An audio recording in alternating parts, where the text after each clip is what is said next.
form of literary art uses aesthetic and often rhythmic qualities of language to evoke meanings in addition to or in a place of literal surface level meaning. Any particular instance of poetry is called a poem that is written by us. So, ang poetry is a form of literary art na gamit o mga often rhythmic qualities of language or gamit o mga matataging hagang salita na to evoke emotion or in Tagalog para may pahayag ang damdamin and it can take any forms.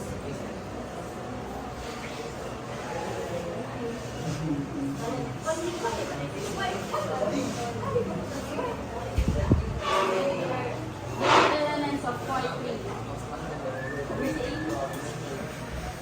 First elements of poetry is line, a single line poem. So, ang kanang line mura na sa katong pang-written na to, di ba, sa Filipino, kaya naman na mga line sa stanza, the group of lines, couplet, triplet, quatrain, one train, sestet, octave. So, pareha nagyapon na.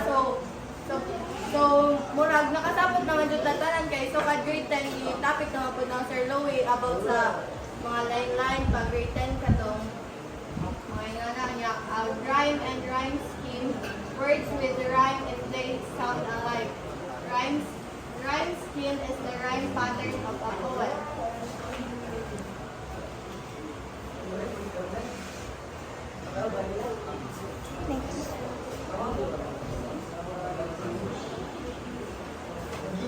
Pattern of speech or unexpressive syllables in a poem.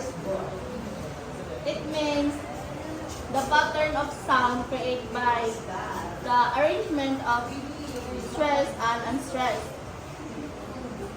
Mauni ang maghatak o flow or kanang beat sa poem nga naka-base siya sa mga aim ba.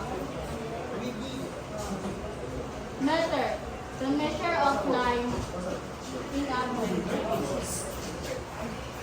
Mauni siya ang rhythmic structure na line o regular pattern sa unstressed stress. Kung sa written sound siya, but this one is focus siya on the pattern of stress and unstress. Sa tone, the attitude of a writer takes towards the subject. This one is the poet attitude or the feeling towards the subject of the poem.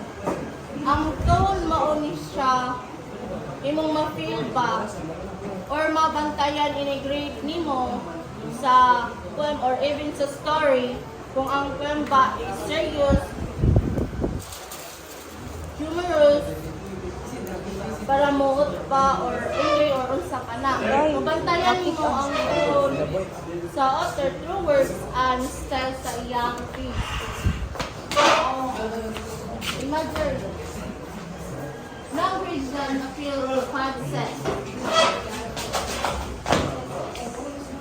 Uy, pamilya, oy! Mani siya ang mga includes of five senses. Sa mga readers, design, sound, taste, touch, or smell. Imagery is the author used a vivid language in his or her piece for the readers to evocate their emotions. Figure of speech, metaphor, hyperbole, the smile metaphor or personification, hyperbole, and kani ang mga figures of speech is makahatag og kanindot og ka-unique sa usa ka poem. Imagine kanang ga-create ka og poem using these figures of speech, ninjud gid siya ug makahatag siya imagination sa mga readers.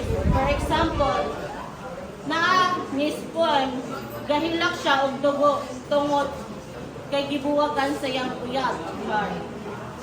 So, kani nga example is hyperbole nga bali sobra. Naamurita nga mahilak og dugo. Diba? Basta kani siya, makahatag po siya o kanindot sa usa ka piece of matter.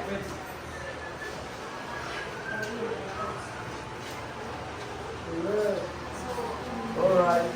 Nagkuan ako lang nagtulong ka subgenre na si main subgenre.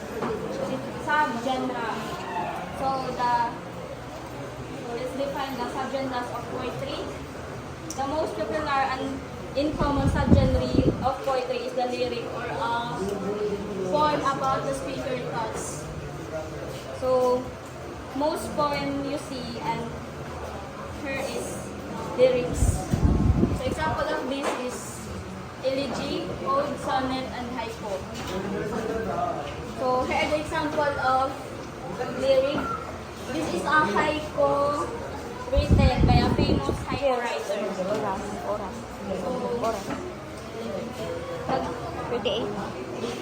Ang speaker na is nagtaught sila about sa flowers. Like a poetry, you see how the lyric use syllables and sounds to express thoughts in a special way that different from how fiction, non-fiction, and drama express thoughts. Second,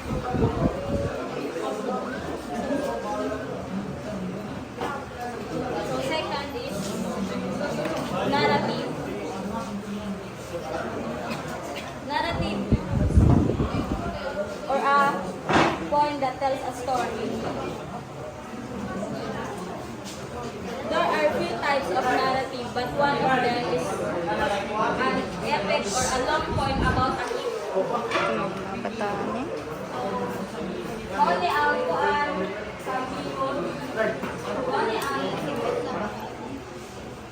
example sa epic. Nag-tell siya sa story about sa hero named Beowulf. Beowulf is a warrior who saves the king from a monster named Grendel. Usually epics include a lot of battles and fights that the hero wins in the end. So third is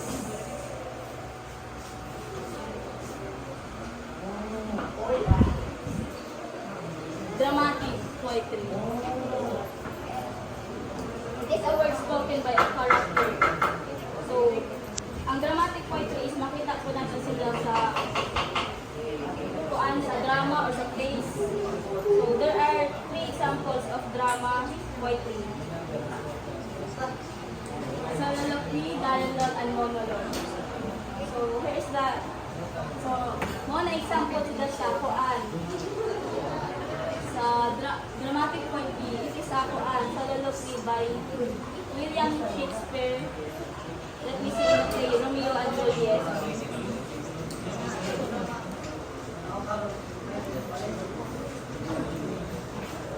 So, famous poet in the first century literature, the following is a famous poet in the 51st. Wendell Berry. Wendell Berry was born in August 5, 1934, in Fort Rouge, Kentucky, U.S. He is an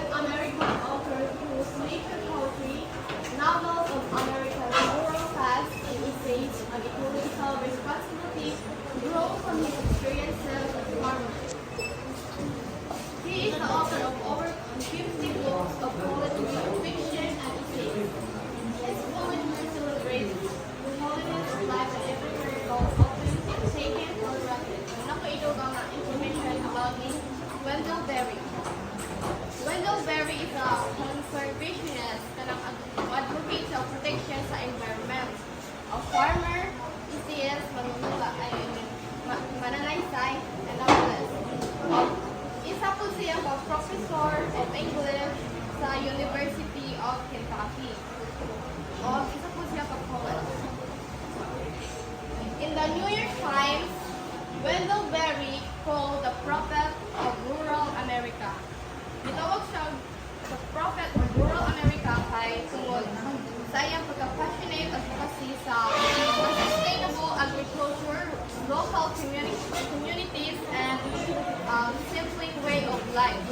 So, ang kasagarang themes ni Wendell Berry sa iyang poems is nature, human relationships with the natural world, and rural life. So, one of his works is A Piece of Wild Things, published